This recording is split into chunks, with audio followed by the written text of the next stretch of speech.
Olá, boa tarde a todos. Sejam todos bem-vindos àqueles que aqui estão connosco presencialmente e àqueles que nos acompanham através das redes sociais. Nesta tarde de sábado em que temos connosco o João Gonçalves, neste estudo continuado da Revista Espírita, vamos começar por desligarmos-nos um pouquinho daquilo que são os nossos afazeres, aquilo que nós tomamos como os nossos compromissos no nosso dia-a-dia e concentrarmos-nos neste espaço e neste tempo, ou seja, neste bocadinho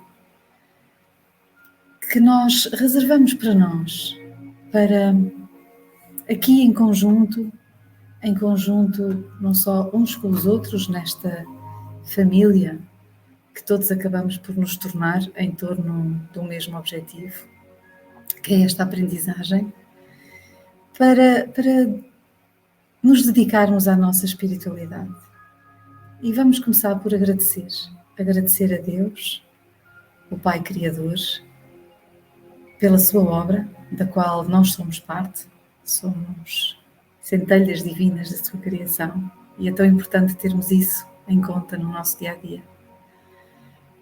Agradecermos ao nosso mestre e guia, Jesus, pelo ensinamento que nos trouxe através do seu exemplo e pelo seu amparo, pela sua proteção, pelo seu auxílio que nos é feito chegar através da espiritualidade benfeitora e amiga, que em seu nome labora na terra, por todos nós.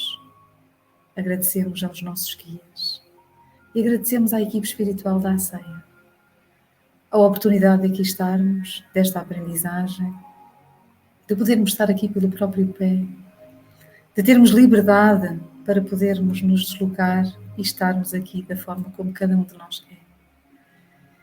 De vivermos neste cantinho à beira-mar plantado e que efetivamente a todos os níveis, tanto a nível ambiental como de segurança, nós tantas vezes nos queixamos e é tão importante que possamos agradecer a bênção de podermos aqui viver e de termos esta segurança, esta confiança, esta tranquilidade.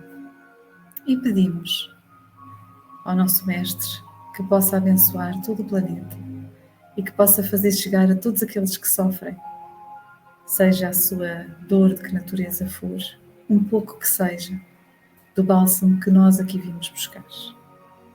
Então, muito obrigada a todos e vamos dar assim início à palestra de hoje, dando as boas-vindas ao nosso querido João Gonçalves uma vez mais. Bem-vindo, João.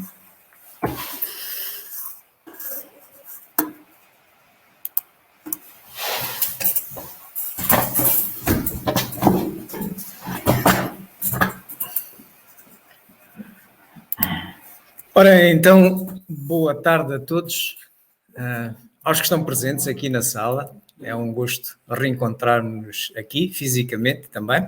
Aos nossos amigos que nos dão o privilégio de seguir pela internet, estejam onde estiverem, uma boa tarde, uma boa noite ou um bom dia, dependendo do fuso horário em que se encontrarem, mas aqui temos alguns de vários pontos do mundo, como é habitual também. E então, hoje, tal como a Leonor nos anunciou, vamos continuar o nosso estudo da Revista Espírita. Escolhemos-lo fazer como uma espécie de um aperitivo. Vamos fazendo uma análise por volume anual da Revista Espírita. Já fizemos até ao ano de 61, a última que aqui fizemos. Tivemos a falar do Livro dos Médiuns, se bem se recordam, que saiu no ano de 61, e agora vamos passar hoje para o ano de 62, 1862, que foi um ano muito profícuo em termos de produção para a codificação fundamental. E, em nossa opinião, há aqui dois momentos neste ano que mostram bem isso e que a Revista Espírita documenta como habitualmente, que é, logo no início do ano, o lançamento de uma obra de iniciação, uma segunda obra de iniciação das três, da codificação fundamental, que é o Espiritismo na sua expressão mais simples, e, para o final do ano, uma obra fundamental, especializada, como é da mesma natureza que a Revista Espírita, que é a Viagem Espírita de 1862, como aqui vemos neste ecrã. Recordávamos, para aqueles que eventualmente estejam um pouco mais desfasados em relação às questões da codificação fundamental, que é Kardec quem estabelece o que é a codificação fundamental, que são nem mais nem menos do que estas 11 obras que aqui estão, 11 títulos, ou se nós quisermos transformar isto em volumes, em livros, são 22, porque 1, 2, 3, 12, ok? A Revista Espírita pode encontrar-se em volumes anuais, em 12 volumes anuais. Eram jornais mensais, mas ao final de cada ano, no ano a seguir, Kardec colecionava 12 e metia no volume. Então temos aqui 12 e mais 10, 22 em termos de livros, mas em termos de títulos, 11. Às vezes ouve-se por aí dizer que a codificação fundamental é isto. Não foi Kardec quem disse. Kardec dilo, refere-o aqui, neste catálogo racional de obras para se fundar uma biblioteca espírita, que é uma obra que nasce como uma adenda ao número mensal de abril de 1869. Kardec prepara-o em março de 1869, entretanto falece em 31 de março de 69 e, tal como ele tinha previsto, é fornecido como adenda ao número mensal de abril de 69. E se vocês desfolharem este catálogo, que depois se tornou autónomo, dada a sua importância, vocês podem ir à internet, descarregá-lo, vão ver que é constituído por 3 partes. E logo no início tem uma parte que diz assim, codificação fundamental. Ok? Pronto, está aqui. A codificação fundamental é esta a que nós devemos estudar e usar, não só para fundar uma biblioteca espírita, o que significa para estudar ou para ensinar espiritismo. E não trocarmos a parte pelo todo, ficando só com isto, como muita gente às vezes costuma dizer que é o Pentateuco. Não foi Kardec. É outra ideia de alguém, mas não foi a de Kardec. Bom, esclarecido que está, onde se situa a Revista Espírita como obra fundamental, revisitemos um bocadinho das características dela. Well, happy birthday to you. Happy birthday, there you go, to you. You. Já é uma menina crescida, mas é a segunda obra mais velha do que a Revista Espírita, só o Livro dos Espíritos. O Livro dos Espíritos é lançado em 1857 e a Revista Espírita, que é a obra mais longa, mais volumosa, que tem uma frequência de publicação maior, é a segunda e começa em 1 de janeiro de 1858. Por isso, ela fez no início deste ano 163 anos, enquanto o Livro dos Espíritos já fez 164, andam ali pertinho um do outro. Vamos olhar um bocadinho da história, olhar porque que Kardec produz para a codificação fundamental uma obra desta natureza, como é que ela surge, e depois então vamos para a estrutura, e dentro da estrutura dela vamos focalizar-nos no ano de 1862. Porque é que Kardec, logo a seguir ao Livro dos Espíritos, começa a segunda obra da codificação fundamental, esta é a Revista Espírita. Porquê? Bom, esta obra fundamental, ela tem uma natureza especializada, contrariamente ao Livro dos Espíritos. O Livro dos Espíritos tem uma natureza básica, isto é, toca nos fundamentos filosóficos fundamentais, nas bases filosóficas fundamentais do Espiritismo, aborda-os como um todo. Esta revista toca muitos e pequenos detalhes desses fundamentos e vai a um nível de detalhe que não seria prático verter para obras de natureza básica ou até de iniciação. Mas é como um verdadeiro diário de bordo. Kardec utiliza a revista espírita como um diário de bordo das suas experiências, até das atas da Sociedade Parisiense de Estudos Espíritas, da correspondência que tem com vários espíritas ao redor do mundo. Portanto, é uma espécie de um diário de bordo. Portanto, Kardec, depois de lançar o Livro dos Espíritos, começa por lançar isto e não para, desde janeiro de 58 até falecer. Ele encarrega-se de 136 exemplares mensais ou 11 volumes anuais, com mais 4 mensais que estão integrados no último, 12º. Portanto, Kardec, quando começa a lançar o Livro dos Espíritos, o Livro dos Espíritos, a Revista Espírita, vive no mesmo sítio onde vivia quando lançou o Livro dos Espíritos, que é exatamente nesta rua aqui, a Rua dos Mártires 8, em Paris. Isto é uma fotografia atual, não é? Ele vivia ali naquela porta, entra-se naquela porta, número 8, tem um corredor, vai-se lá para dentro, dá um pátio interior, e a casa dele não dava para aqui, para a rua, não, dava para esse pátio. Portanto, ele vivia aqui quando lançou o Livro dos Espíritos. A localização da sua casa é mais ou menos aqui, estão a ver aqui neste mapinha de Paris, temos aqui o Rio Sena, temos aqui a Igreja de Notre-Dame, ou a Ilha de Notre-Dame, e ele vivia ali, ok? A Rua dos Mártires 8 vivia ali. Ele, para compor o Livro dos Espíritos, que é a primeira obra que antecede a esta, e utilizando aquele método, é o controle universal do ensino dos espíritos, ele consulta, entrevista espíritos através de médios em todas estas casas, estas posições aqui à volta de onde ele vivia. Andava a pé, por um lado, com a diligência, enfim, não havia metro, não havia autocarro. E é assim que ele compõe o Livro dos Espíritos, que tem esta capa, na sua primeira edição. Não é nada parecida com a que estudamos hoje em dia. Basta só dizer que é praticamente metade da que temos hoje. Porquê? Porque só tinha 501 perguntas, só tinha 3 partes. Hoje nós temos, baseado na 16ª edição, que é a última revisão que Kardec faz em vida da obra, tem 4 partes e 1019 perguntas. Portanto, é lançado assim, com esta capa, é lançado neste local.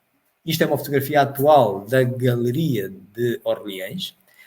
E aqui, onde vemos estes senhores, aqui assim de trás, nestas colunas, que hoje estão vazias, hoje é um monumento apenas, aquilo estava cheio de casas comerciais. É um pouco como um centro comercial da época, ok? E nesta posição estava uma livraria de nome Dantu, que é esta livraria, que dá a cara e edita e publica o Livro dos Espíritos. Não existia esta fonte é uma coisa, um endereço moderno, mas existia um telhado aqui por cima, hoje está amplo, mas no tempo de Kardec existia um telhado de vidro. E assim nasce o Livro dos Espíritos, que numa capa possível nós encontrarmos aqui em Portugal, é esta, numa edição da Federação Espírita Portuguesa. O ano termina, 1857, começa o novo ano, e em 1 de janeiro de 58 ele começa a publicar a segunda obra da codificação fundamental, esta que estamos hoje a estudar, a Revista Espírita. Mensalmente, um periódico mensal, e ele responsabiliza-se pela sua produção desde janeiro de 58 até abril de 69.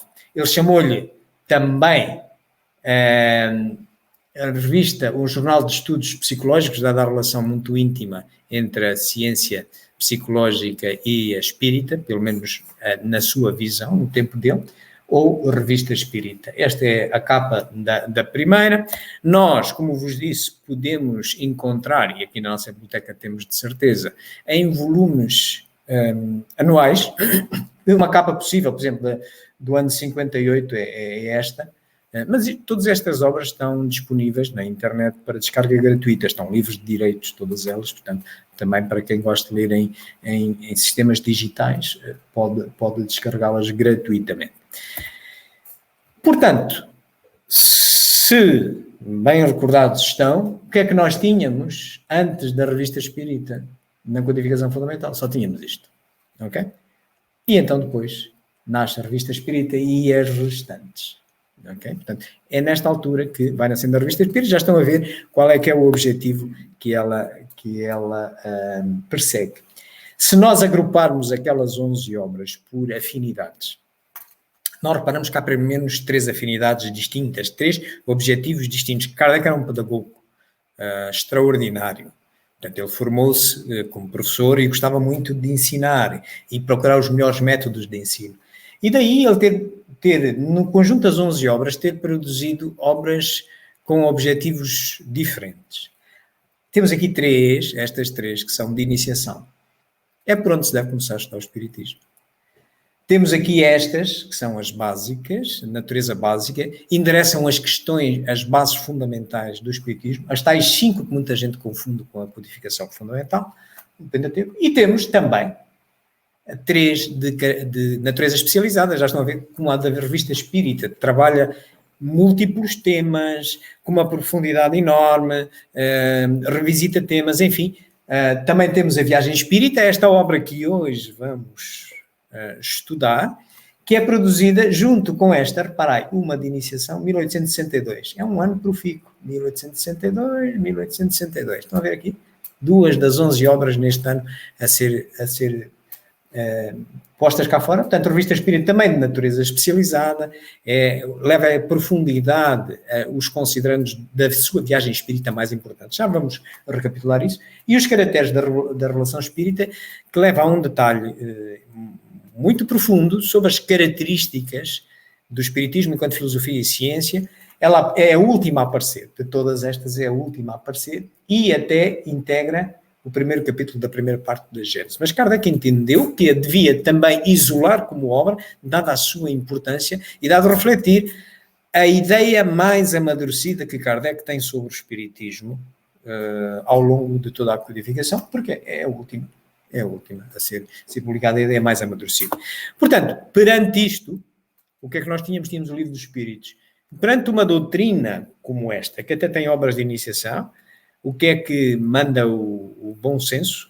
Manda o bom senso que sem obras de iniciação é para começar a estudar pelas obras de iniciação. Se temos várias, como é que devemos começar? Olha, devemos começar da mais recente para a mais antiga. Porquê? Porque a mais recente refere a ideia mais amadurecida do autor sobre aquele tema, não é? E depois ir para trás.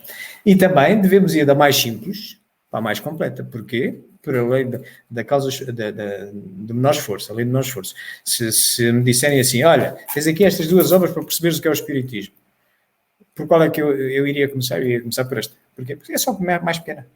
Mais fácil eu ter uma ideia e depois, se eu quiser continuar a desenvolver, eu passo para a outra. Posto isto, estes 2 critérios em prática, é isto. É por aqui que se deve começar a estudar o Espiritismo e desta forma, com esta sequência.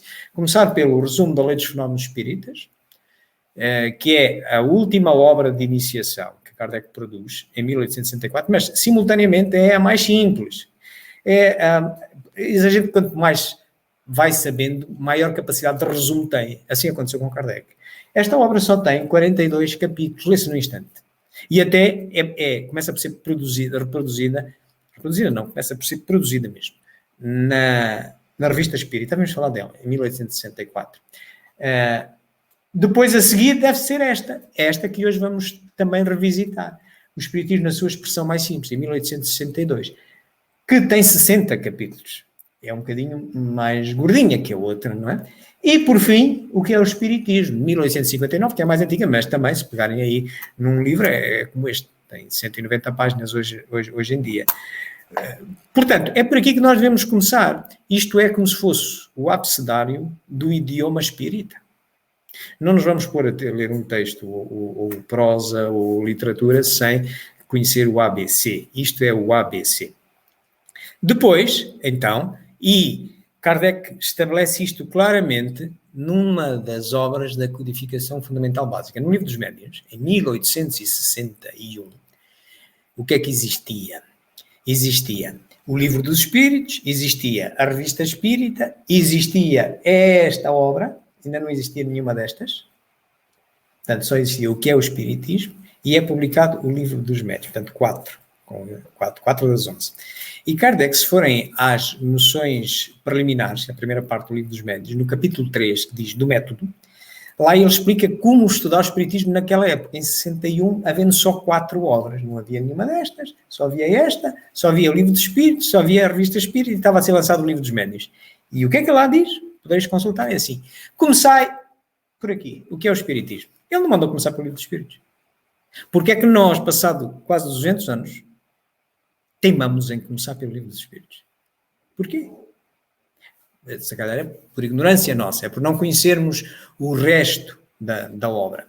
Ok? Portanto, depois, diz ele assim, depois de terem lido o que é o Espiritismo, então, lê do Livro dos Espíritos. Não mandou passar diretamente ao Livro dos Médiuns, nem à Revista Espírita.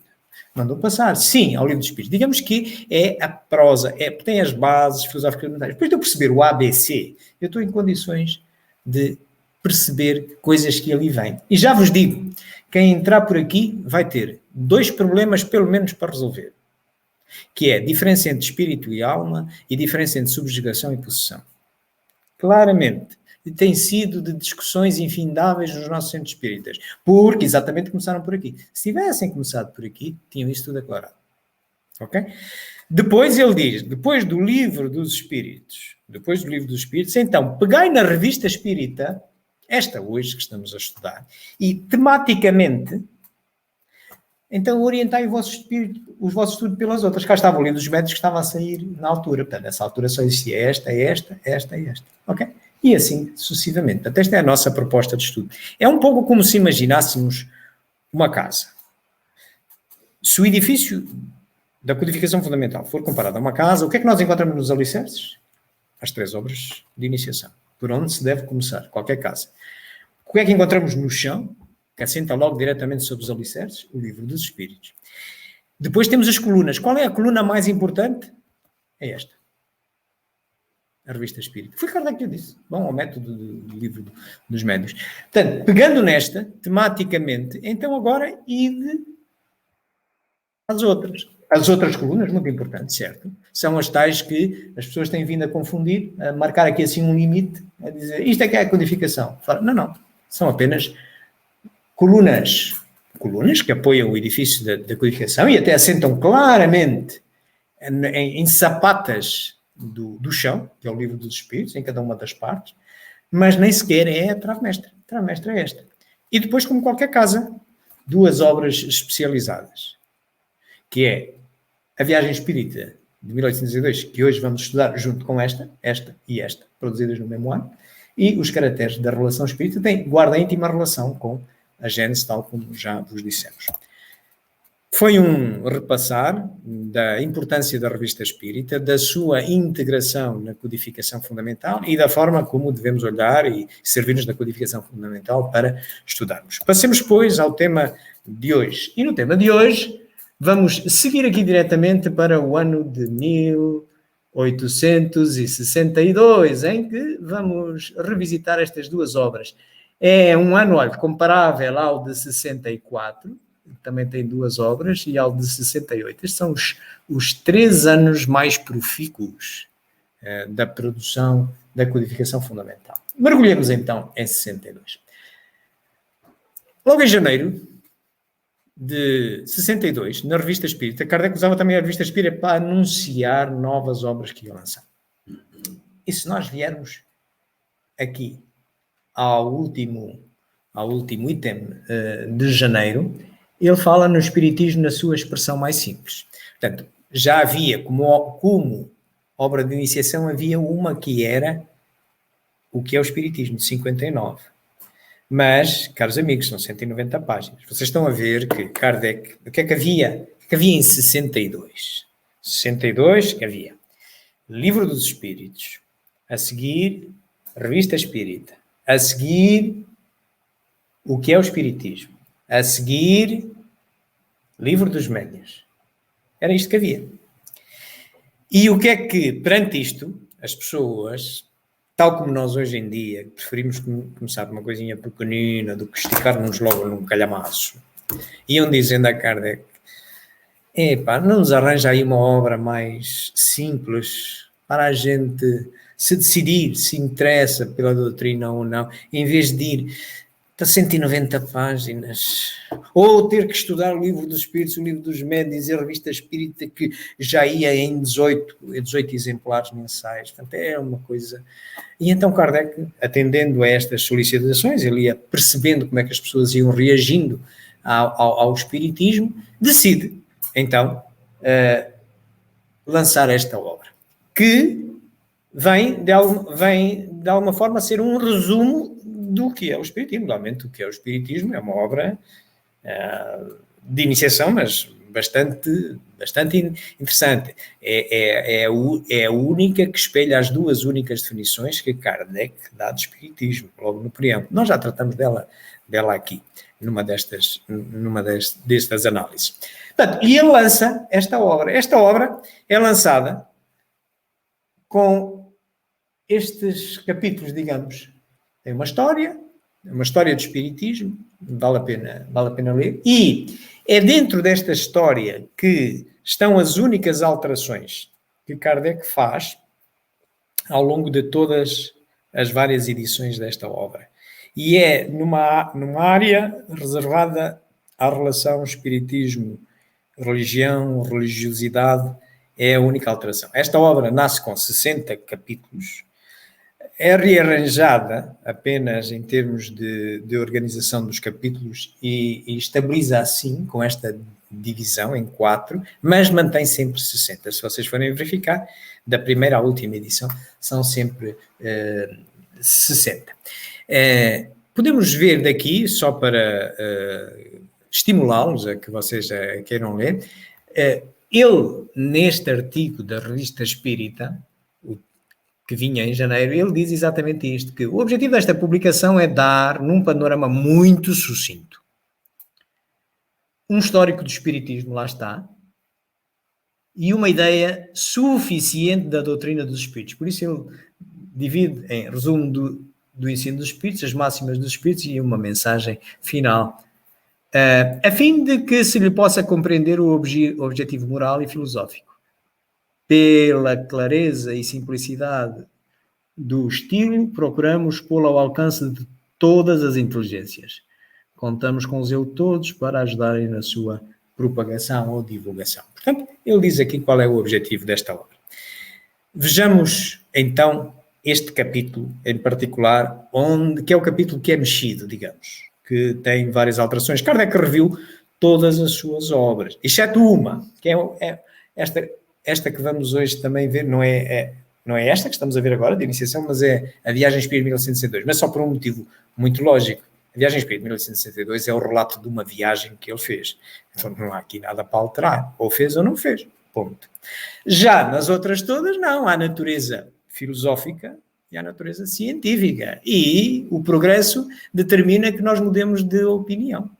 À medida que sabemos mais, vamos mudando. Portanto, todo o conhecimento vai sendo ultrapassado, vai sendo mudado. Por isso, ele também altera aqui. Então, vamos olhar para este capítulo da história do Espiritismo, que realmente tem uma parte dedicada à dita religiosidade, e vamos incidir um pouco nela. Depois tem uma parte que esclarece as questões da crença, de que é que o Espiritismo se distingue de outras crenças. A questão da moral, já que o Espiritismo objetiva a busca de um bom procedimento moral, do progresso moral do homem, e a questão do culto, que diferencia o Espiritismo de outras correntes espiritualistas e religiosas que o Espiritismo não tem.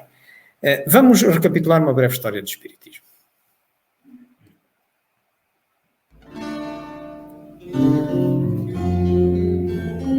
Em 1854, o professor foi convidado para uma sessão espiritual na casa de amigos, bastante desconfiado das manifestações. Mas, comprovando a veracidade dos fenômenos, achou-se diante de uma nova ciência, com a qual vislumbrou conhecer a dimensão espiritual e os seus habitantes, os espíritos.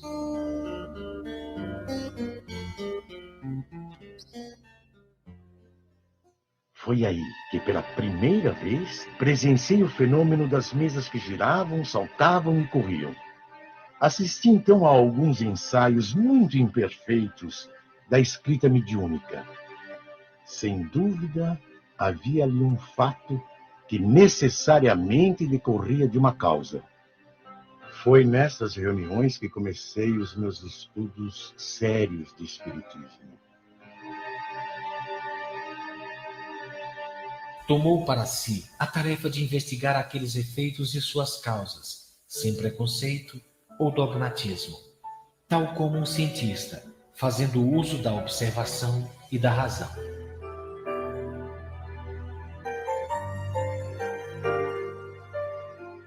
Numa dessas sessões, Rivail foi informado da missão que lhe estava destinada: codificar o ensino dos espíritos.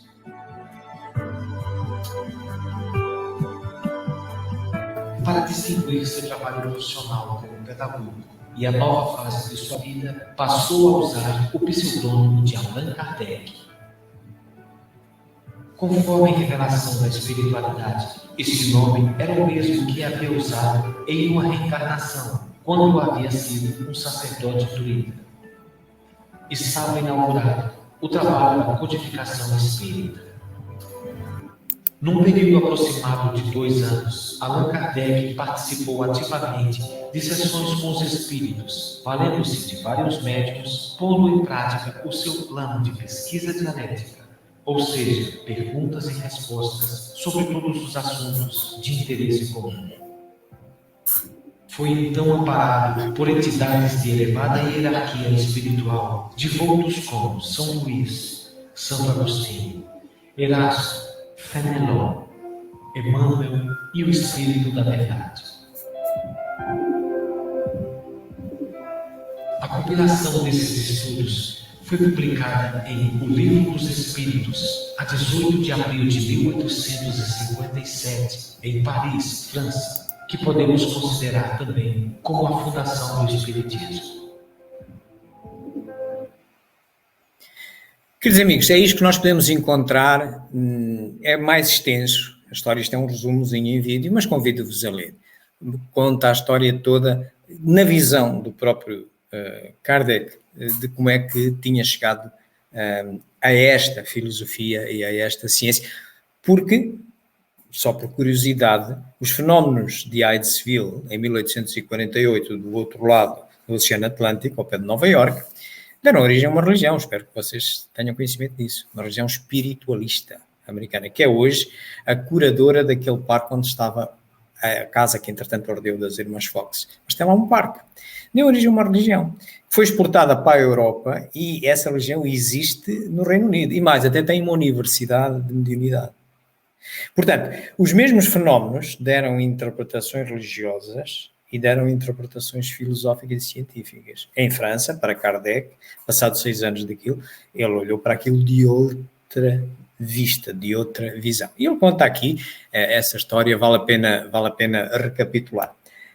Depois... O Espiritismo tem por base as verdades fundamentais de todas as religiões: Deus, alma, a imortalidade, as penas e as recompensas futuras. Mas ele é independente de todo culto particular. Seu objetivo é provar àqueles que negam ou que duvidam que a alma existe, que ela sobrevive ao corpo, que ela suporta, depois da morte, as consequências do bem e do mal que fez durante a vida corpórea. Ora, isto é de todas as religiões. Tal como vos acabei de referir, os fenómenos de efeitos físicos que estão na origem do espiritismo, que são os tais fenómenos de Hydesville, das Irmãs Fox, como vos disse, deram origem, ainda antes de ser tratado o espiritismo como filosofia e ciência, deram origem a uma religião. E Kardec, quando em 1857 inicia a codificação com o Livro dos Espíritos, ele vai logo dizendo, e é muito claro em 59, naquele livro de iniciação, que é o Espiritismo, onde tem as duas únicas definições, ele nunca fala de religião naquilo. Porque ele sente, verifica e comprova que o que está ali em causa são coisas que não têm a ver com características das religiões. Têm coisas comuns, como ele diz aqui, que Deus, a alma, a imortalidade, as penas e as recompensas futuras, sim, a maior parte das religiões interessa isso, nasce por causa disso, para trazer tranquilidade aos homens sobre isso. Só que seguem um caminho dogmático, um caminho muitas vezes fechado, não aberto à discussão. Portanto, ou se aceita aquelas ideias que as pessoas têm como sendo as verdades sagradas de Deus, que vêm nos seus livros sagrados, ou é-se excluído quando a religião nasce para unir as pessoas e tem que fazer sentido, não é? Portanto, e Deus não pode ter tido várias verdades, não pode ter tido vários livros sagrados. Deus é único, portanto, não pode estar em contradição, não se pode encontrar livros sagrados uns contra os outros, e é o que aí há. Peguem lá no Corão e vão compará-lo com o Torá, ou com o Torá, vão compará-lo com o Novo Testamento, ou com o Bada Javita. Estamos em quê? Isto é obra do homem. Deus não fez o favor a ninguém de dizer-lhe a sua verdade a ti. Só tu é que sabes, tu é que vais fazer o livro como deve ser. Não. Somos todos simples e iguais. E somos obrigados a perceber a verdade de Deus com o nosso raciocínio. Portanto, quaisquer livros, quaisquer obras, inclusive o Espiritismo, é uma obra humana, de espíritos encarnados e desencarnados em vários estados de adiantamento. Como tal, não é perfeita. Nem o Espiritismo, nem nenhuma Bíblia, nem nenhum Torá, nada. A obra do humano. Querem uma evidência? Porque é que Kardec revê todas as suas obras, com exceção da Viagem Espírita, de 1902? Não é perfeita, pois. Não é? Se fosse perfeita, logo a primeira edição já estava, não era? Olha, só o Livro dos Espíritos 16 vezes. Estão a ver? Portanto, e ele endereça estas questões, e isto é o texto estabilizado das grandes diferenças. Se consultarem a primeira para a última, ele vai aprimorando aqui as palavras. Não é a última opinião que Kardec exprime sobre a religião. Essa vamos encontrá-la na Revista Espírita em dezembro de 1868, logo no primeiro artigo que vem nesse mês, que é um discurso que ele tinha feito no mês anterior, em novembro, por dia da comemoração do Dia dos Mortos. E nesse discurso ele faz uma espécie de monólogo, se o espiritismo era religião ou não, e porque é que não chamavam religião. Mas aqui estão as ideias fundamentais. Portanto, ele demonstra que esta forma de olhar para as mesmas questões é, contudo, diferente, porque isenta de culto, de ritos, de sociedade, e apelando sempre ao raciocínio. Ora, apelando ao raciocínio, estamos no domínio da filosofia. Apelando à comprovação, naquilo que é possível, estamos no domínio da ciência. Portanto, é aqui neste capítulo onde encontramos as grandes diferenças. Depois ele complementa, para além depois da história, ele vai endereçando tudo que daqui à volta, vem às questões da crença, vem às questões da moral, vem às questões do culto, para exatamente esclarecer claramente que, embora com objetivo, parte de objetivos comuns, a forma de investigar é diferente. Ok? Portanto, e ele ajuda a caracterizar, para alguém que se queira iniciar no Espiritismo, ajuda a caracterizar o que é que ele é realmente e não confundi-lo com religião, porque passado quase 2 séculos, há países no nosso mundo que consideram o Espiritismo uma religião. Quando Kardec tantas coisas disse e nunca permitindo essa confusão. Pronto, daí que é importante nós estudarmos toda a obra e termos sempre a razão a funcionar. É isto o que, em grosso modo, nós encontramos nesta obra de iniciação. Depois tem aqui, estes capítulos são deliciosos de ler, porque são resumo, é ótimo para que entrar numa doutrina e perceber o que é que me vão dizer. Tem coisas muito, muito interessantes, e termina com uma mensagem final que está ligada com aquela máxima que quem já estudou Espiritismo há um tempo já ouviu muitas vezes: fora da caridade não há salvação. Aqui.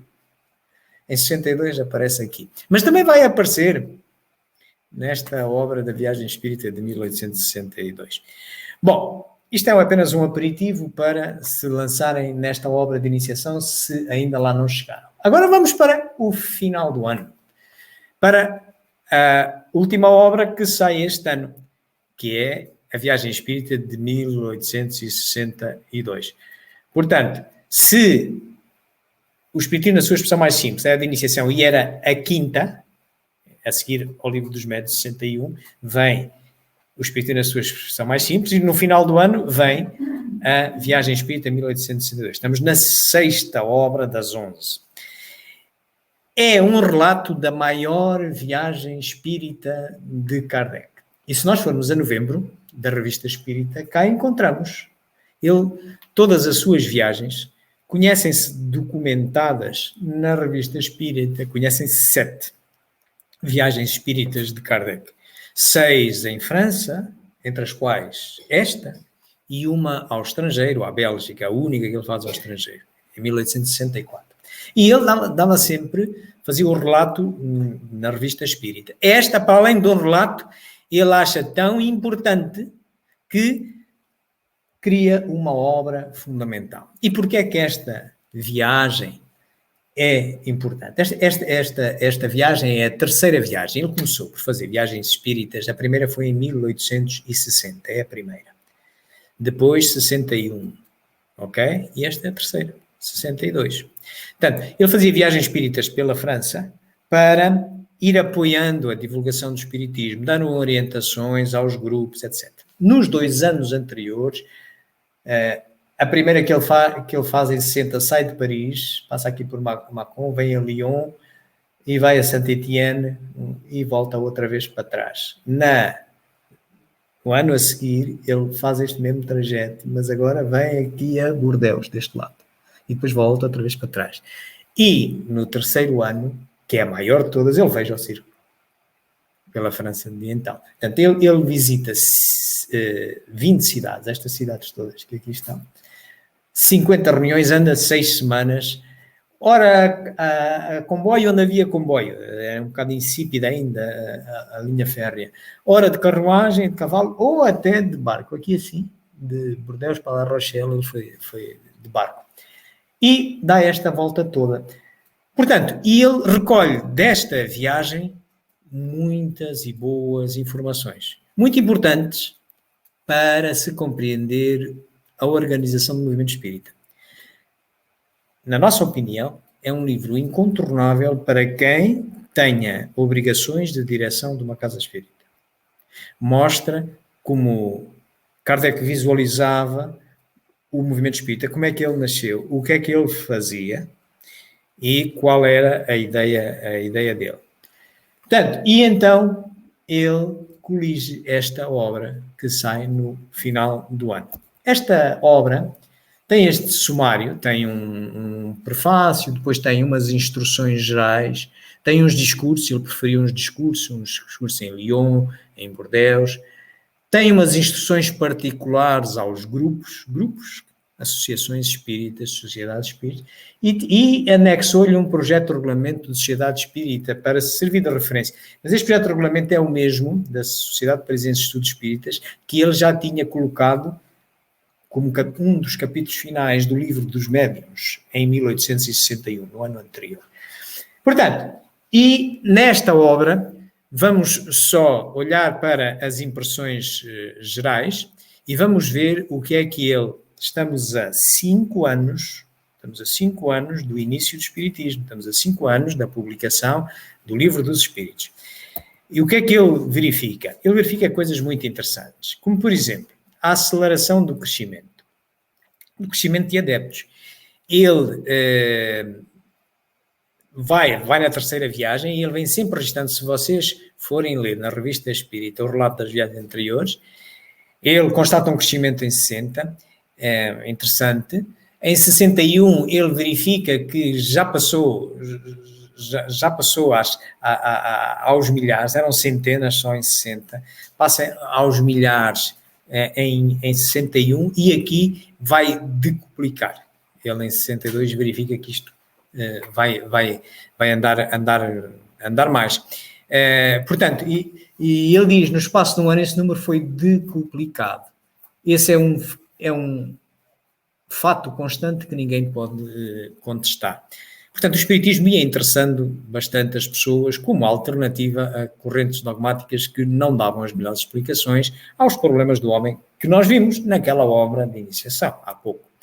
Uma outra coisa que ele escreve lá, e é interessante, tem a sua lógica, mas foi assim, ele é por constatação, é a mecânica do crescimento. Ele diz que é notável que o Espiritismo, naquela altura, também tinha progredido muito graças a pregações contrárias, ideias de críticas destrutivas ao Espiritismo. Nós sabemos que isso funciona assim em muitos lados. No ano anterior a este, em 1861, por outubro, mais ou menos, estarão recordados que deu-se o Auto de Fé de Barcelona, que consistiu numa queima de 300 livros de 4 títulos diferentes, que eram os que havia na altura. Livro dos Espíritos, a Revista Espírita, o que é o Espiritismo e Livro dos Médiuns, que tinham sido enviados para a Espanha, a pedido de espíritas espanhóis.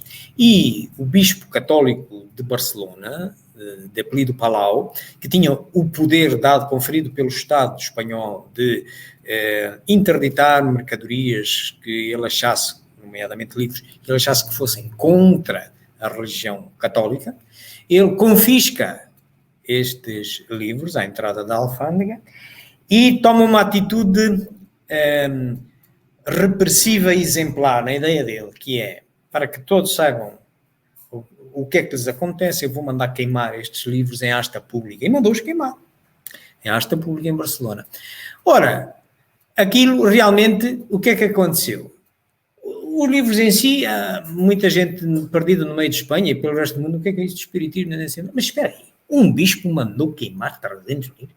Epá, que os livros devem ter coisas importantes lá dentro. Eu quero saber do livro. Estão a ver? Funcionou exatamente ao contrário.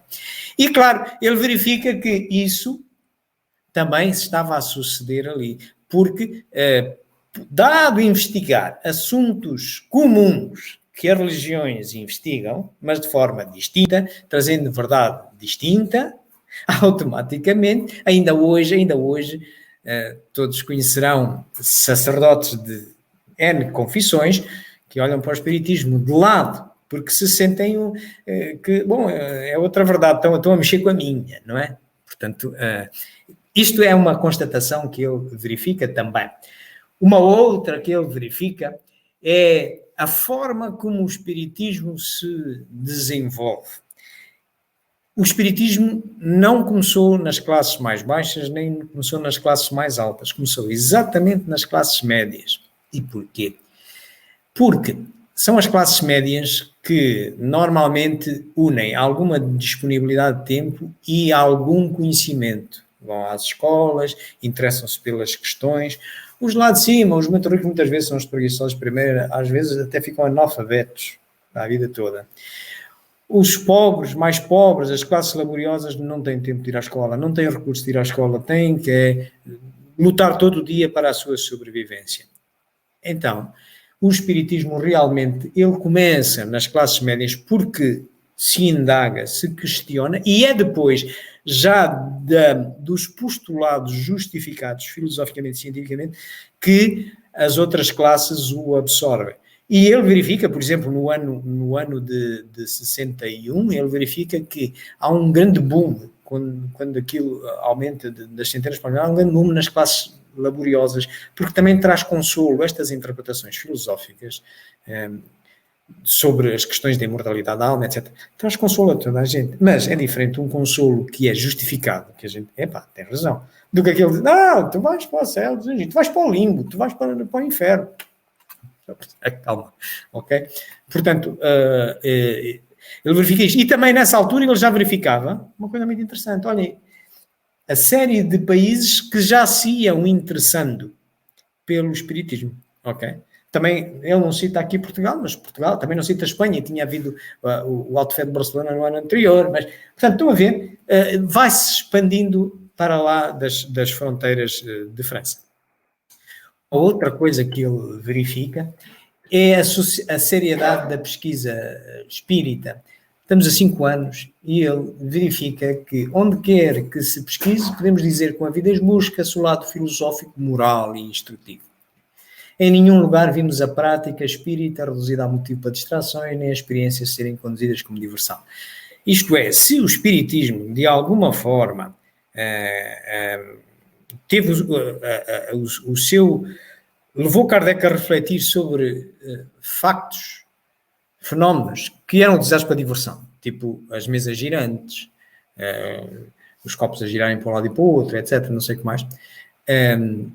Com a forma como Kardec o foi estudando, racionalizando, verificando que aquilo poderia estar detrás os espíritos e podíamos aprender muito com eles do que é que acontecia na vida espiritual, porque todos iremos passar e já passamos, etc., ele dá um caráter muito mais sério a isto. E as pessoas que, entanto, são entretanto pelo Espírito vão entendendo, afinal, que a história das mesas girantes é curta. Pois, é uns golpes e tal, é curto. Mas pode-se ir mais longe através dos elementos de mediunidades de natureza inteligente, como Kardec as considera no livro dos médiuns, a psicografia, a psicofonia. Portanto, e ele verifica que, nesta altura, já as pessoas estão a abandonar as questões da fenomenologia, o interesse, e olhar mais para as questões filosóficas. Ele chega a escrever também que há um decrescimento dos médiuns de efeitos físicos por um acréscimo dos médiuns de capacidades inteligentes, como a psicofonia e a psicografia, dada exatamente o interesse sério e filosófico que ia tomando o espiritismo. Uma outra coisa que ele refere nesta obra, e que vale a pena sublinhar também, são as fases de aprendizagem desta doutrina e cá está aquilo que eu vos disse.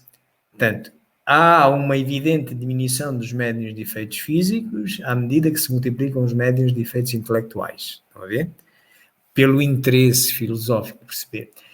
E, tal como os espíritos o afirmam, e aqui é uma nota científica, porque se baseia na comprovação do controle universal do ensino dos espíritos, a fase da curiosidade passou, a tal das mesas girantes, da brincadeira e tal, não sei o que mais, da futilidade passou, e já vemos um segundo período da filosofia. O porquê das coisas.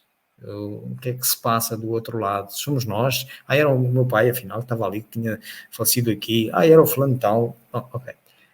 O terceiro período, que começará em pouco, dizia ele, em 62, será o da sua aplicação à reforma da humanidade.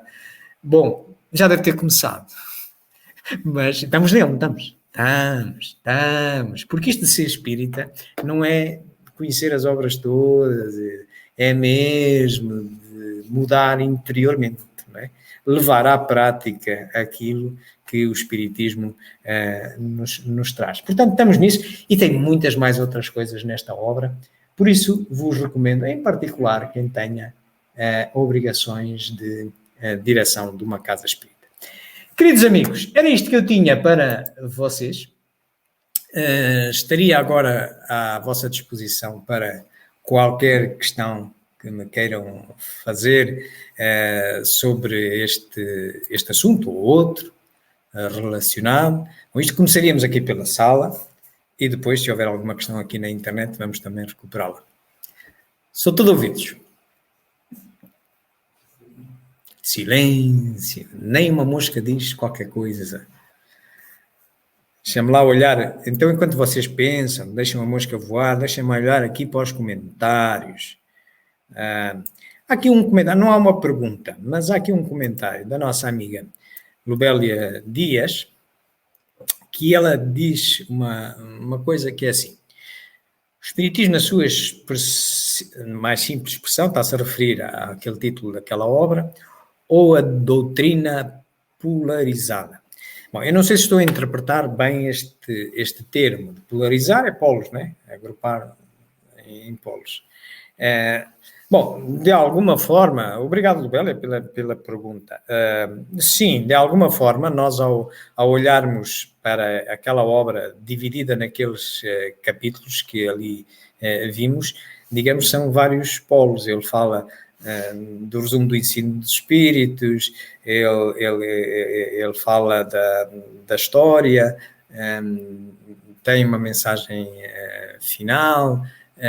Portanto, sim, está polarizado ali em alguns grupos e permite-nos nós visitarmos as coisas que ele considerava essencial para se decidir ou não estudar o espiritismo a quem quisesse. Portanto, é polarizado nesse sentido e não no sentido de que às vezes a gente utiliza a polarização no sentido de antagonismo.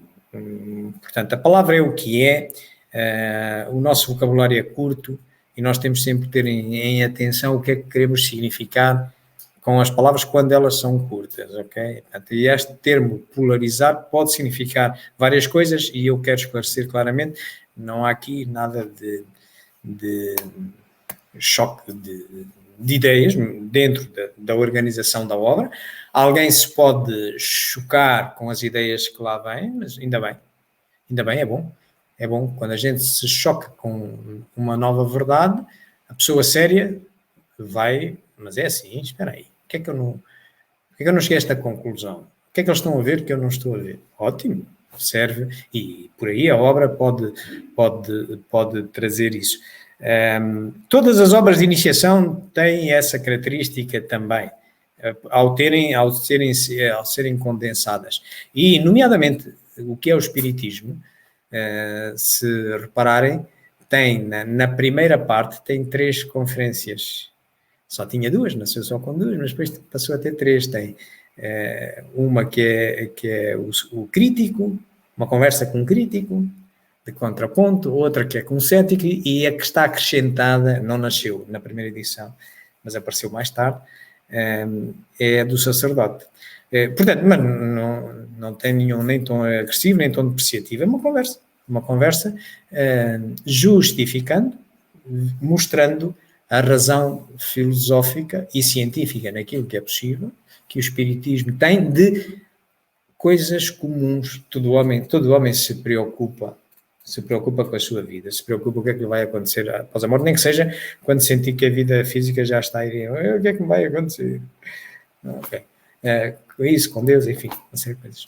Leonor, por favor. Eu tenho uma questão a fazer, mas é uma questão quase para todos. Durante este tempo todo, que não são assim tantos anos, mas são alguns, 9 a 10 anos,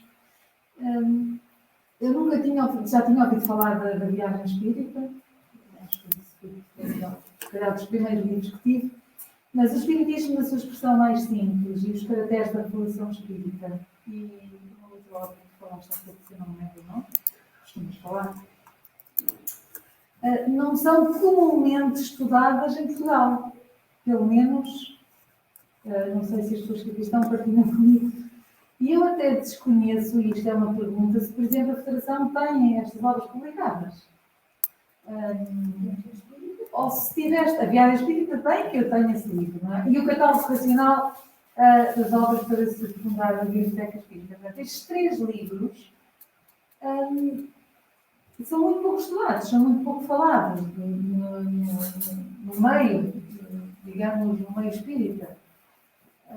Como é que tu chegaste a eles e se tens a sensação, uma vez que trabalhas com outros, se isto é comum nos centros espíritas em Portugal e também alguns estrangeiros com quem tu trabalhas, ou se realmente é em Portugal que essas obras não estão tão divulgadas? É uma curiosidade, não é?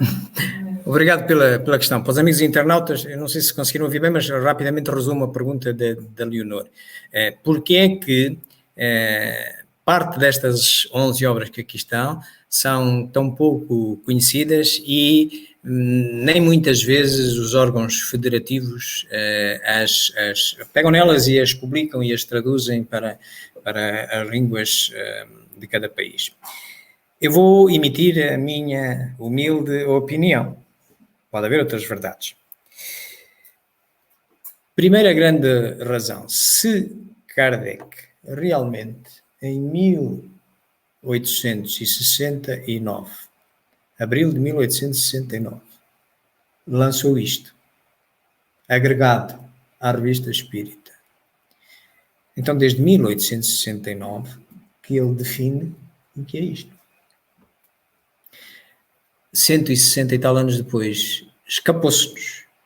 Então, o que é que se pode chamar a isto de escapar-se? Sem nenhuma conotação depreciativa, ignorância.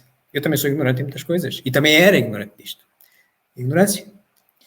Bom, agora podemos perguntar, a que é que se deve essa ignorância? Há várias razões. Primeira, uma delas é isto é uma obra que Kardec morre, deixa 11 obras, há uma série de adeptos, mas estudá-las a todas, devagar, que isto leva o seu tempo.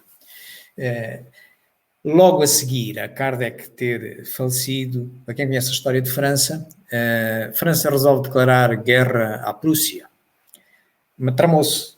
porque a Prússia retaliou, invadiu França, queimou Paris, enfim.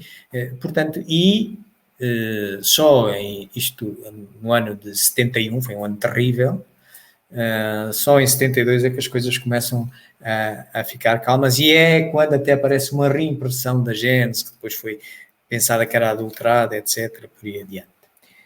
Portanto, houve ali logo um fenómeno em que as pessoas tinham que curar da vida, e a parte da cultura ficou um bocado denegrida.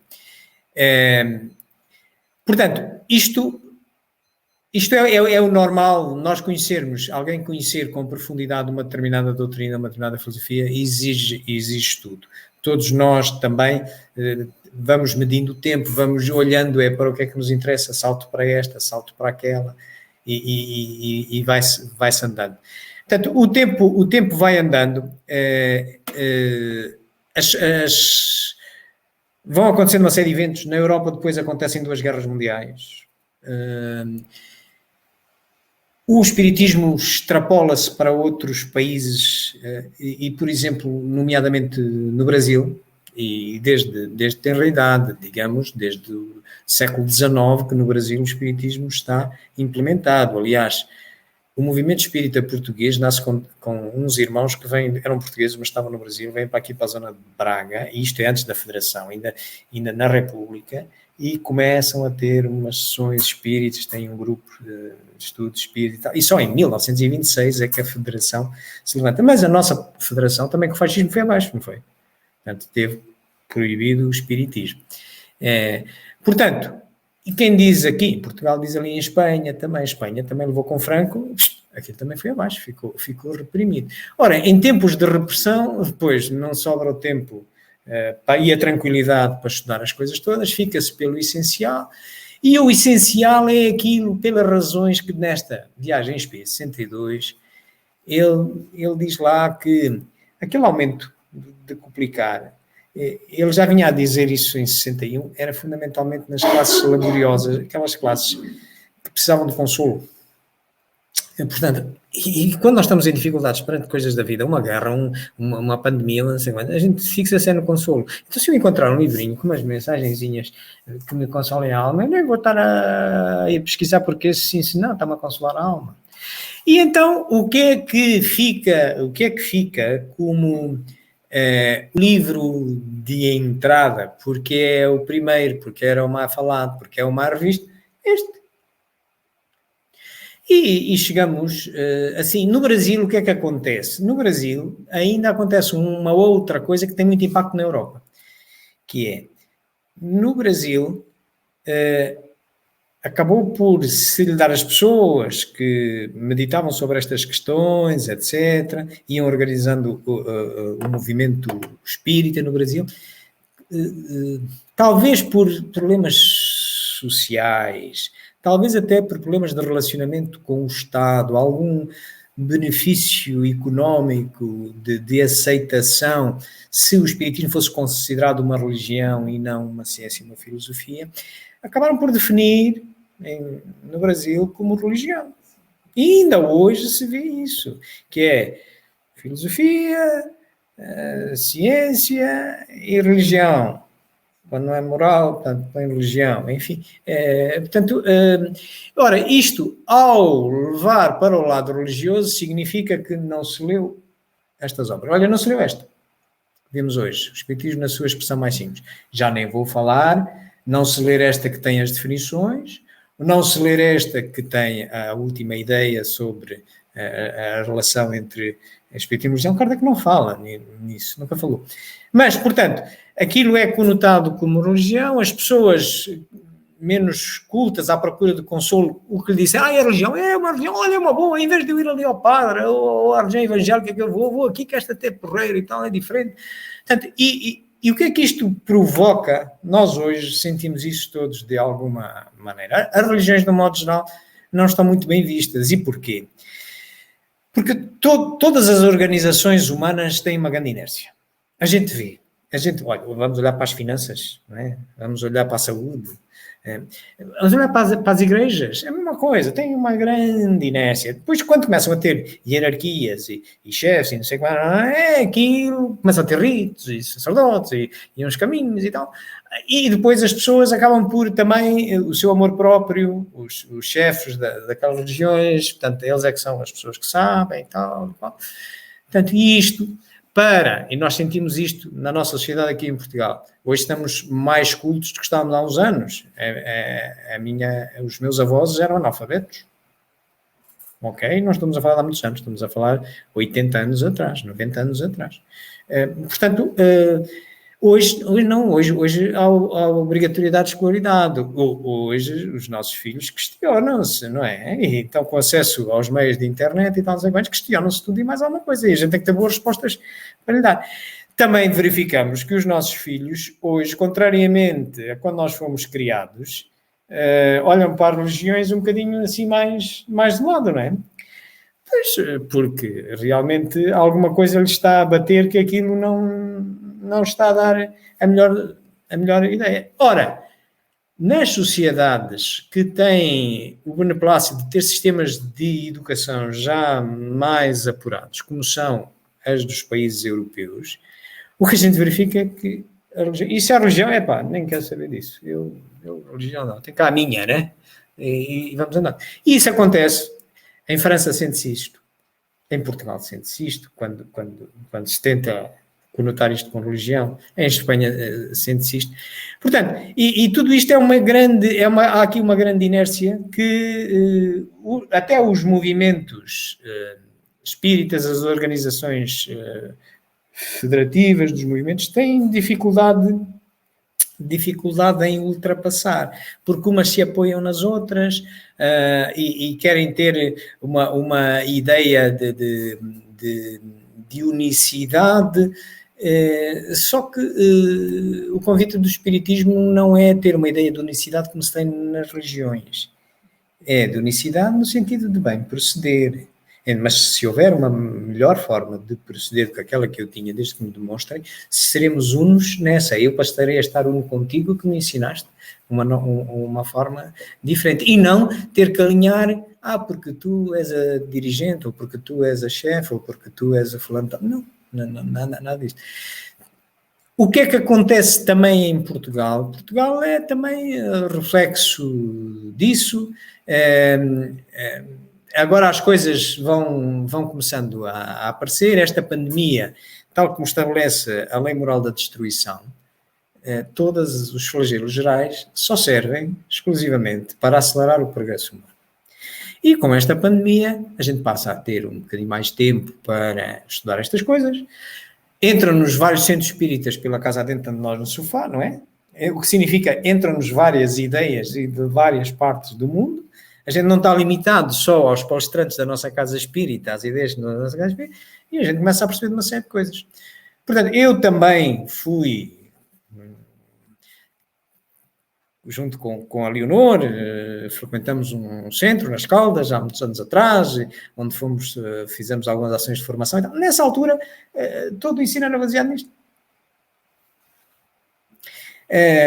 Claro que logo desde essa altura ficaram dúvidas. Uma dúvida que eu me recordo muito e que estimulou-me muito o estudo é exatamente a diferença entre alma e espírito. Mas realmente quem só ficar com isto não consegue resolver o problema. Mas antes dele, e tal como diz Kardec, estava lá a solução. E está lá a solução. Está aqui. E depois mais para diante. E outras, por exemplo, subjugação e possessão, até mesmo na 16ª revisão desta, e sai em 27 de março de 69, um bocadinho antes de Kardec morrer, 4 dias antes de morrer, vem lá, continua mantida lá que a possessão é uma versão da subjugação, não existe a possessão. Mas aqui, em 63, está claramente dito que existe. Aqui também se mantém a mesma história, e aqui vem ratificado que sim, que existe também. Portanto, a gente não tem como não olhar para toda a codificação. Porque é como nós, então eu hoje tenho uma ideia, quem é que não muda de opinião? até se costuma dizer, só os burros, né? Só os burros é que não mudam de opinião. Quem é que não muda de opinião? E Kardec deu sobeja a lição de humildade. Ao rever, olha, 16, 11, 4, 5, 2, 9, 8, 9. Estão a ver? Esta não. Ok, pronto, já vimos expliquei. E o que é que isto significa? Significa exatamente que se muda de opinião. À medida que estamos perante uma filosofia, uma doutrina, quer alguém transformar isto em dogma, quer alguém limitadamente olhar só para esta obra e vir criar aquela situação de sou dono da verdade. Não, o que vem ali dito é que espírito e alma são uma coisa. Então, assim, e o resto não foi escrito por Kardec e não foi escrito em tempos diferentes. E agora?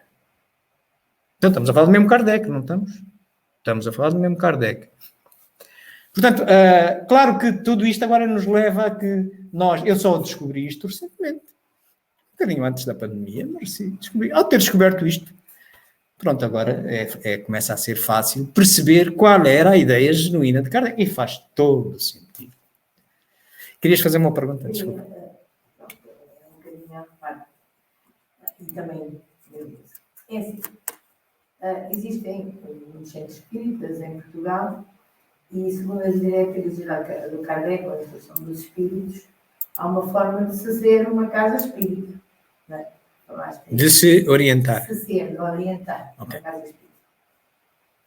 Que, segundo o meu conhecimento, é uma forma simples, pronto, e coerente. E sabemos que existem casas espíritas que põem o cunho pessoal, assim, com práticas diferentes daquilo que deveria existir. O que eu pergunto, é preferível que haja, mesmo equivocados, numa casa espírita com preceitos diferentes, ou era preferível que não houvesse? É uma pergunta muito interessante para os amigos da internet. É ter ou não ter casas espíritas, sabendo nós, mas é depois delas existirem, delas nascerem, que são divergentes nos seus pontos de vista e interpretação. Bom, isto é uma coisa como o ovo e a galinha. Sem haver casas espíritas não podemos ter esta opinião. Portanto, não há alternativa. Portanto, manda o bom senso filosófico que é sempre bom que haja casas espíritas, porque o mal não está... Tenho um amigo espanhol que alguns de vocês conhecem, António Lledó, que tem uma tirada muito engraçada sobre estas questões. E ele diz assim, que espiritismo só há um, movimento espíritas há vários. Ok. Exatamente, porque o espiritismo é aquilo que ali vem, a codificação mundial digamos, é uma realidade. E nós estamos condenados todos, os seres humanos estamos todos condenados a ver qualquer realidade segundo a nossa verdade, que é a função dos conhecimentos que nós temos e dos interesses que nós temos de investigar.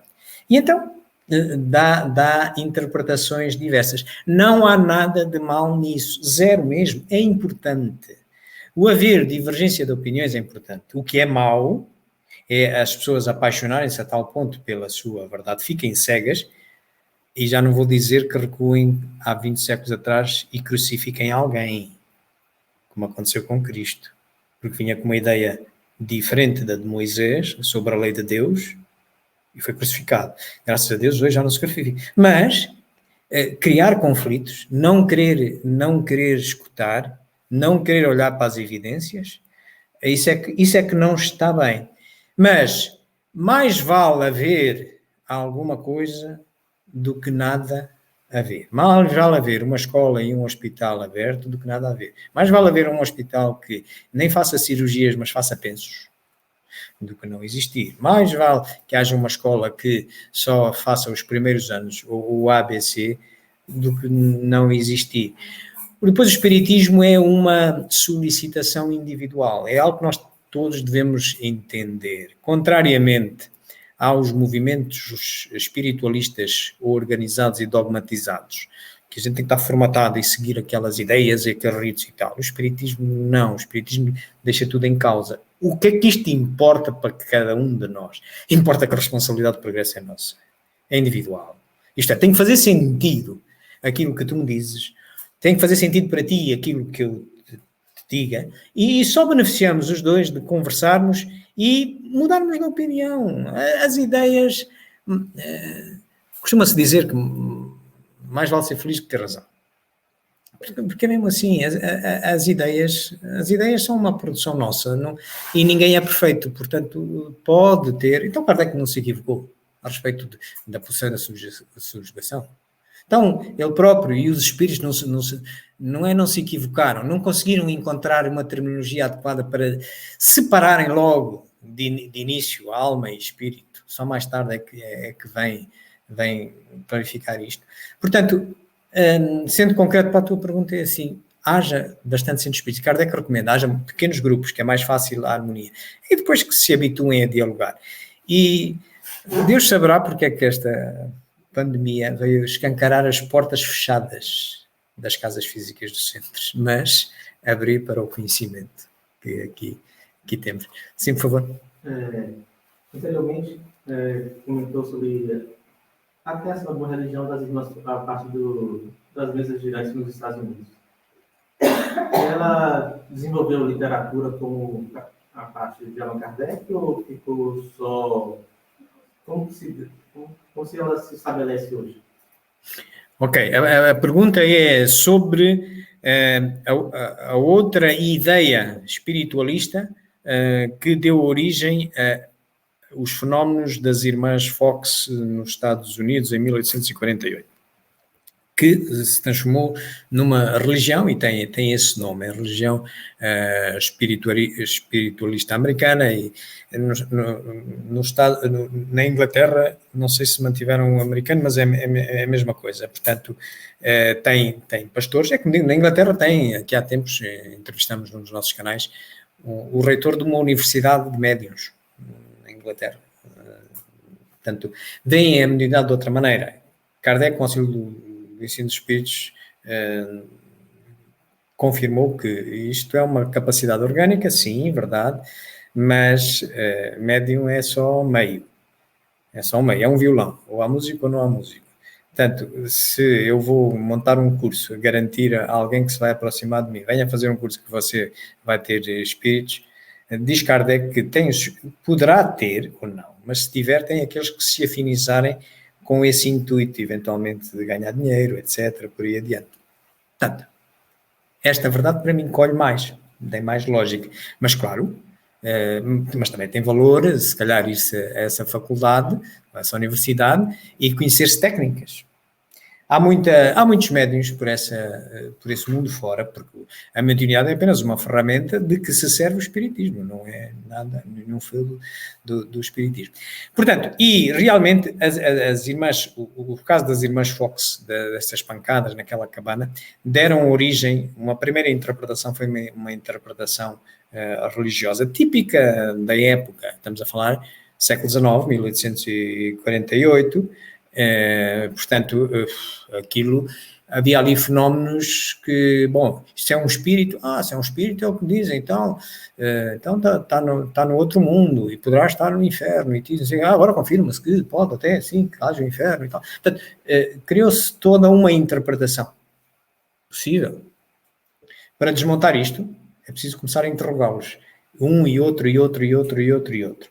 E é natural que seja mais simples implementar alguém com uma cultura significativa, faça uma determinada impressão e seja respeitado por todos na sociedade em que vive, faz uma determinada impressão de uma série de fenómenos, pode criar uma corrente de interpretação daqueles fenómenos, tipo dogmática, e se for associada a uma religião, talvez implemente com mais facilidade, talvez adquira adeptos com mais facilidade, do que se dar ao trabalho de Kardec de ir utilizar o controle universal do ensino dos espíritos para desmistificar uma série de questões que estavam soltas. Portanto, e realmente há essa rama, há a religião espiritualista americana, e até começa primeiro que é a interpretação espírita filosófica e científica, e Kardec até tem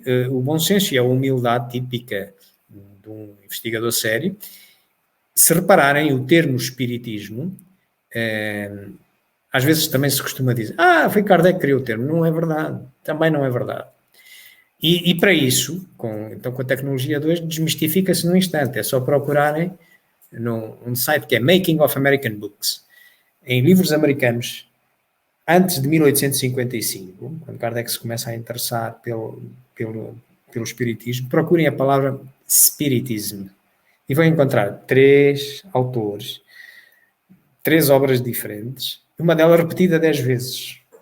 Claro que era o espiritismo religioso, daquela religião. Ok? Kardec depois pega nesse termo, spiritismo, começa por um S, acaba por um M, e resiste àquilo que normalmente a gente faz. Quando passamos, por exemplo, spiritismo, e a gente, peraí, o que é que eu faço para passar isto para o português? Ponho-lhe um E antes do S e ponho-lhe um O no fim. Já está. Espiritismo. Se fosse passar para francês, para outra língua latina, se calhar, o que é que eu faria? Punha um E antes e um E no final. Espiritismo. Kardec não fez isso. Manteve espiritismo e que só acrescentou um E final. Portanto, foi muito sério. Deu-lhe foi uma conotação diferente. Embora investigando as mesmas coisas, de uma forma diferente. Espero ter ajudado. Deixem só ir a uma pergunta aqui sabe que, entretanto, esta conversa suscitou aqui uma que seja, antes de terminarmos. Ora bem, temos aqui várias perguntas, vão-me perdoar, temos tempo para uma, vamos escolher aqui uma. Vamos escolher a Maria do Rosário Relvas, que é aquela que se produziu em primeiro lugar, e ela diz assim: o próprio Kardec escreveu que o espiritismo não é uma religião. Na era pós-Kardec, o rumo religioso que o espiritismo tomou é ou não uma deturpação do conceito original de ciência e filosofia? Questão interessante.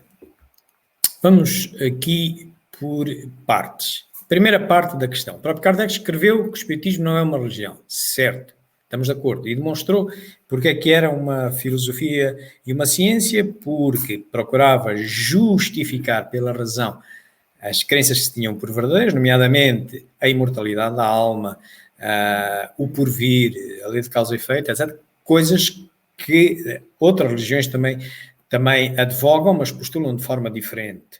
Por exemplo, a reencarnação, versus ressurreição, o inferno, o purgatório, o céu, versus a nossa sensação de ser e de estar, de felicidade relativa em qualquer momento. Portanto, esta é a primeira parte, não é religião, e Kardec, na última opinião sobre a religião, e é consultar a Revista Espírita, 1868, dezembro, primeiro artigo lá vem, discurso do dia comemorativo do Dia dos Mortos. Nesse discurso, Kardec tem um monólogo lá no meio e diz assim: então, porque é que o espiritismo, dizemos que o espiritismo é uma religião? E ele diz: porque se funda no estabelecimento dos laços de fraternidade e de união que fizeram nascer o termo de religião. Religião, ligar, religar, unir. Portanto, nos faz da fraternidade, do amor aos outros e tal. Então, por que é que dizemos que, afinal, como última verdade, ele não é, afinal, uma religião? Só filosoficamente o é. Filosoficamente no sentido que, etimologicamente, quando nasceu a palavra religião, é para isto, é para unir todos. E ele diz: em virtude de só haver um termo com duas conotações, naquele momento, e hoje é igual. Que, ao longo do tempo, este termo religião, que nasceu para unir toda a gente e tal, não sei o que mais, foi ganhando vestimentas de forma, ritos, sacerdotes, hierarquias e tal, que o espiritismo não tem. Pelo que nós definimos o espiritismo como filosofia moral. E por isso ele está a dizer em 68, ele está a validar o que ele tinha dito em 59, nas duas definições, que está naquela obra de iniciação, o que é o Espiritismo.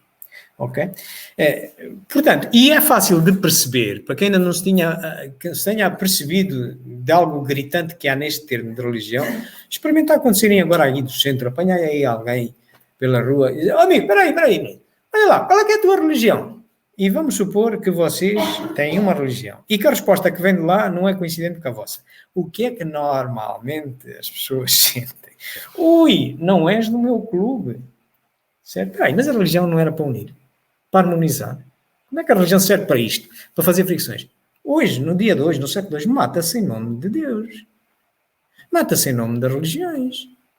Estão a ver? Portanto, o Espiritismo não nasce para isso. Portanto, filosoficamente, sim, é mais um ponto comum na gênese do movimento da tal religiosidade que fala aquela obra, o Espiritismo na sua expressão mais simples. É por isso que as únicas alterações, das 9 alterações naquela obra, vêm todas bater aí. Kardec vai burilando aquilo. Não só porque, historicamente, é como se fosse, estão a ver o movimento religioso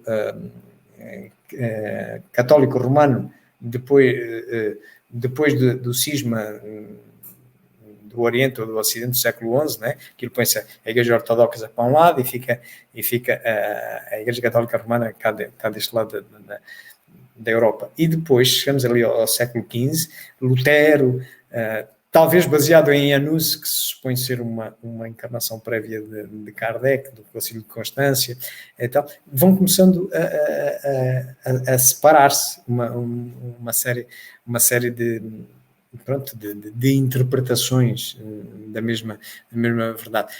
Ter diferentes interpretações está tudo certo.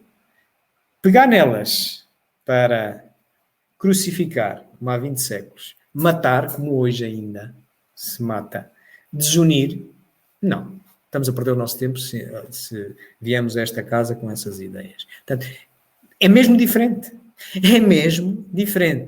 É olhar para as velhas terras com novos olhos, como dizia Marcel Proust, um escritor, é quase contemporâneo de Kardec, é logo a seguir a Kardec.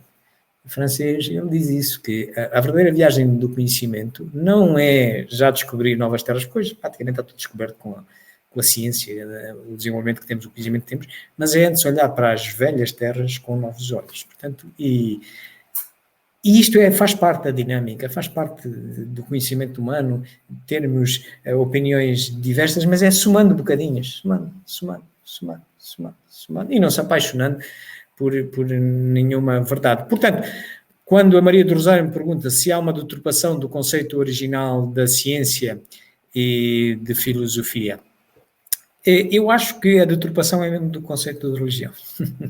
Se formos recuar no tempo, a história é mesmo do conceito de religião. Tal e qual Kardec diz nesse artigo de 1869. Ele nunca fala numa deturpação do conceito original de ciência e filosofia, porque é muito difícil de se discutir, porque na sua essência, filosofia e ciências mudam, são mutáveis sempre, por definição.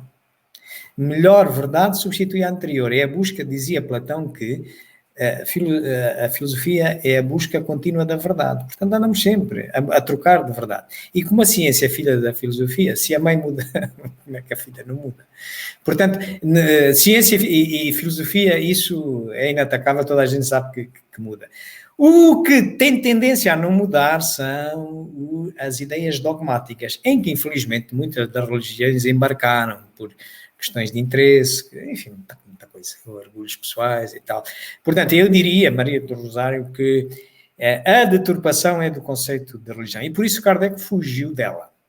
Se endereçava as mesmas questões que vimos neste livro, o Espiritismo na sua expressão mais simples, endereça-as de forma diferente. E para não haver confusão, vamos exatamente a caracterizá-lo com a essência da dinâmica do conhecimento, que é filosofia, é a busca da melhor verdade, a ciência à busca da melhor comprovação através do método indireto da comprovação do ensino dos espíritos, que é típico das ciências da observação. Portanto, eu diria que a deturpação vem do termo religião e não da ciência e da filosofia.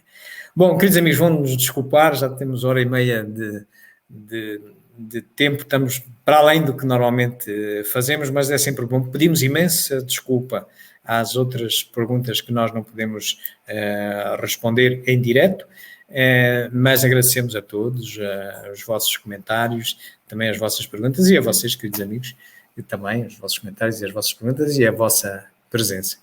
E se estivessem de acordo, harmonizando-nos de forma filosófica religiosa, vamos conversar com Deus para terminarmos estes nossos trabalhos como habitualmente.